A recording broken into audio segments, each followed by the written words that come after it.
بسم اللہ الرحمن الرحیم۔ ایک نوجوان کے نامکمل عشق کی ایک داستان ہے۔ تنویر اپنی کوٹھی سے بارش میں نہاتی ہوئی دو لڑکیوں کو دیکھتا ہے۔ ان میں سے ایک لڑکی پر فرفتہ ہو جاتا ہے۔ ایک دن وہ لڑکی اس سے لفٹ مانگتی ہے اور تنویر کو ایسا محسوس ہوتا ہے کہ اسے اپنی منزل مل گئی ہے، لیکن وہ بہت جلد اسے معلوم ہو جاتا ہے کہ وہ کسبی ہے اور تنویر مغموم ہو جاتا ہے۔ موسلادھار بارش ہو رہی تھی اور وہ اپنے کمرے میں بیٹھا جل تھل دیکھ رہا تھا۔ باہر بہت بڑا لان تھا جس میں دو درخت تھے۔ ان کے سبز پتے بارش میں نہا رہے تھے۔ اس کو محسوس ہوا کہ وہ پانی کی اس یورش سے خوش ہو کر ناچ رہے ہیں۔ ادھر ٹیلی فون کا ایک کھمبا کھڑا تھا۔ اس کے فلیٹ کے عین سامنے یہ بھی بڑا مسرور نظر آتا تھا۔ حالانکہ اس کی مسرت کی کوئی وجہ معلوم نہیں ہوتی تھی، اس بے وجہ بے جان شے کو بھلا مسرور کیا ہونا تھا، لیکن تنویر نے جو کہ بہت مغموم تھا، یہی محسوس کیا کہ اس کے آس پاس جو بھی شے ہے خوشی سے ناچ گا رہی ہے۔ ساون گزر چکا تھا اور باران رحمت نہیں ہوئی تھی۔ لوگوں نے مسجدوں میں اکٹھے ہو کر دعائیں مانگی، مگر کوئی نتیجہ برآمد نہ ہوا۔ بادل آتے اور جاتے رہے، مگر ان کے تنوں سے پانی کا ایک قطرہ بھی نہ ٹپکا۔ آخر کار ایک دن اچانک کالے کالے بادل آسمان پر گر آئے اور چھا گئے۔ یوں پانی برسنے لگا۔ تنویر کو بادلوں اور بارشوں سے کوئی دلچسپی نہیں تھی۔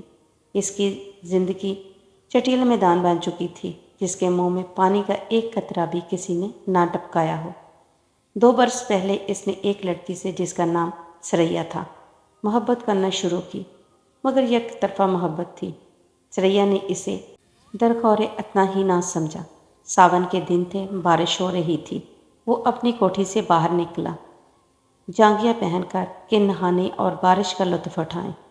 آم بالٹی میں پڑے تھے، وہ اکیلا بیٹھا انہیں چوس رہا تھا کہ اچانک اسے چیخیں اور کہکے سنائی دیے۔ اس نے دیکھا کہ ساتھ والی کوٹھی کے لان میں 2 لڑکیاں بارش میں نہا رہی ہیں اور خوشی میں شور مچا رہی ہیں۔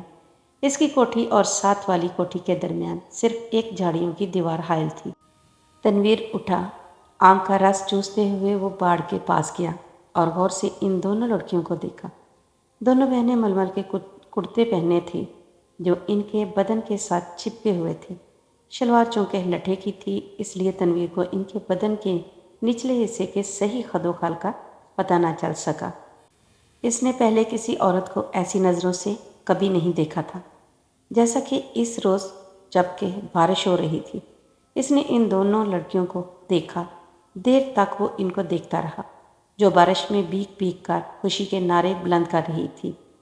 تنویر نے ان کو پہلے کبھی نہیں دیکھا تھا، اس لیے کہ وہ طبعاً کچھ اس قسم کا لڑکا تھا کہ وہ کسی لڑکی کو بری نظروں سے دیکھنا گناہ سمجھتا تھا، مگر اس نے اس روز بڑی للچائی نظروں سے ان کو دیکھا ہی نہیں بلکہ ان کے گیلے بدن میں انگارہ بن کر برمے کی طرح شید کرتا رہا۔ تنویر کی عمر اس وقت 20 برس کے قریب ہوگی۔ نا تجربہ کار تھا۔ زندگی میں اس نے پہلی مرتبہ جوان لڑکیوں کے شباب کو گیلی ململ میں لپٹے دیکھا تو اس نے یوں محسوس کیا کہ اس کے خون میں چنگاڑیاں دوڑ رہی ہیں۔ اس نے ان لڑکیوں میں سے ایک کو منتخب کرنا چاہا۔ دیر تک وہ غور کرتا رہا۔ ایک لڑکی بڑی شریر تھی، دوسری اس سے کم۔ اس نے سوچا شریر اچھی رہے گی جو اس کو شرارتوں کا سبق دے سکے۔ یہ شریر لڑکی خوبصورت تھی، اس کے بدن کے اعضاء بھی بہت مناسب تھے۔ بارش میں نہاتی، جل پری معلوم ہوتی تھی۔ تھوڑی دیر کے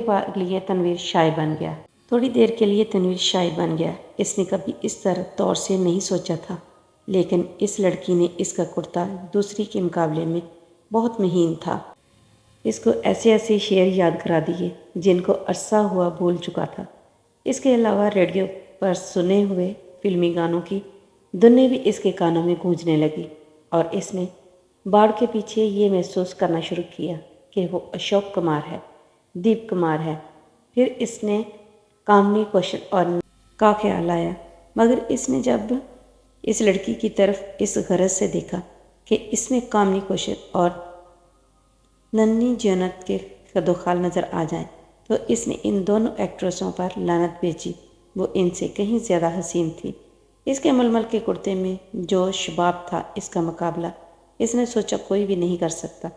تنویر نے آم چوسنے بند کر دیے اور اس لڑکی سے جس کا نام پروین تھا عشق لڑانا شروع کر دیا۔ شروع میں اسے بڑی مشکل پیش آئی، اس لیے کہ اس لڑکی تک رسائی تنویر کو آسان نہیں معلوم ہوتی تھی۔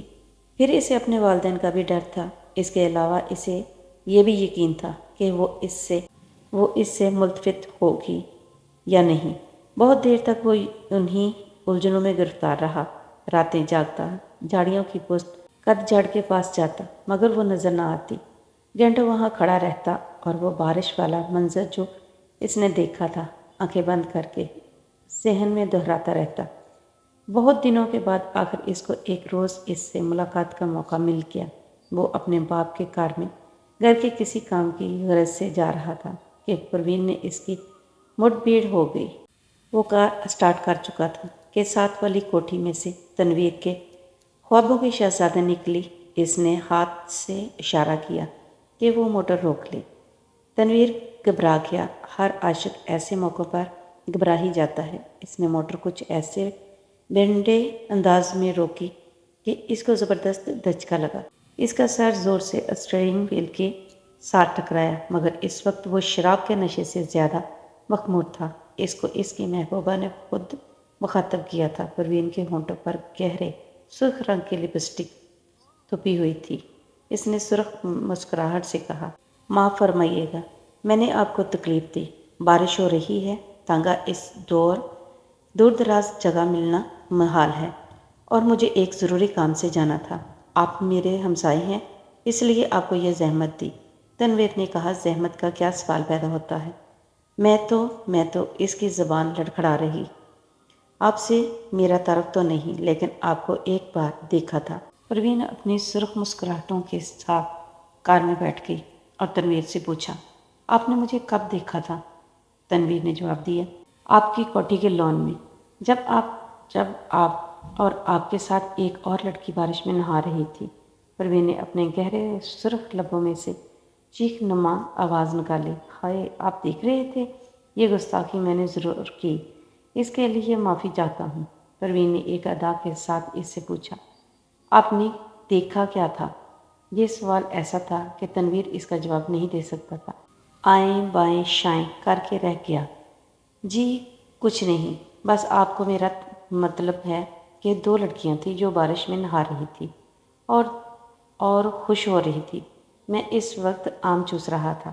پروین کے گہرے سرخ لبوں پر شریر مسکراہٹ پیدا ہوئی۔ آپ آم چوستے کیوں ہیں؟ کاٹ کر کیوں نہیں کھاتے؟ تنویر نے موٹر سٹارٹ کر دی۔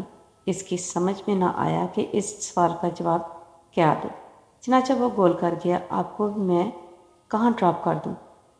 پروین مسکرائی، آپ مجھے کہیں بھی ڈراپ کر دیں، وہیں میری منزل ہوگی۔ تنویر نے یوں محسوس کیا کہ اسے اپنی منزل مل گئی ہے۔ لڑکی جو اس کے پہلو میں بیٹھی ہے اب اس کی ہے، لیکن اس میں اتنی جرات نہیں تھی کہ وہ اس کا ہاتھ دبائے یا اس کی کمر میں ایک دو سیکنڈ کے لیے اپنا بازو حمائل کر دے۔ بارش ہو رہی تھی، موسم بہت خوشگوار تھا۔